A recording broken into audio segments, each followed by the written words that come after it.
बंदर और मगरमच्छा। एक समय की बात है।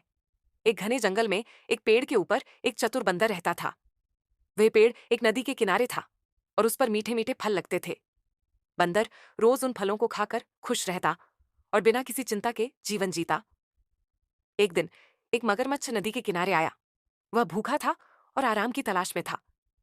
बंदर ने मगरमच्छ को देखा और उसे मित्रवत बुलाया। उसने मगरमच्छ को फल दिए और दोनों में दोस्ती हो गई। रोज बंदर मगरमच्छ को फल देता और दोनों दिन भर बातें करते। इस तरह उनकी गहरी दोस्ती हो गई। लेकिन एक दिन मगरमच्छ अपनी पत्नी के पास गया और उसे बंदर के बारे में बताया। मगरमच्छ की पत्नी ने लालच में आकर कहा, यदि बंदर इतने स्वादिष्ट फल खाता है तो उसका दिल तो और भी ज्यादा मीठा और स्वादिष्ट होगा।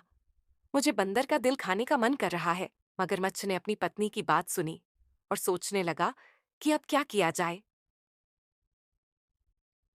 वह बंदर के पास वापस गया और उसे धोखा देने की योजना बनाई। उसने बंदर से कहा, मित्र, आज तुम मेरे घर चलो। मेरी पत्नी ने तुम्हारे लिए स्वादिष्ट भोजन बनाया है। बंदर मगरमच्छ की बातों में आ गया और उसकी पीठ पर बैठकर नदी पार करने लगा। जब वे नदी के बीच में पहुंचे तो मगरमच्छ ने बंदर से कहा, मुझे माफ करना मित्र, लेकिन मेरी पत्नी तुम्हारा दिल खाना चाहती है और मैं उसे निराश नहीं कर सकता।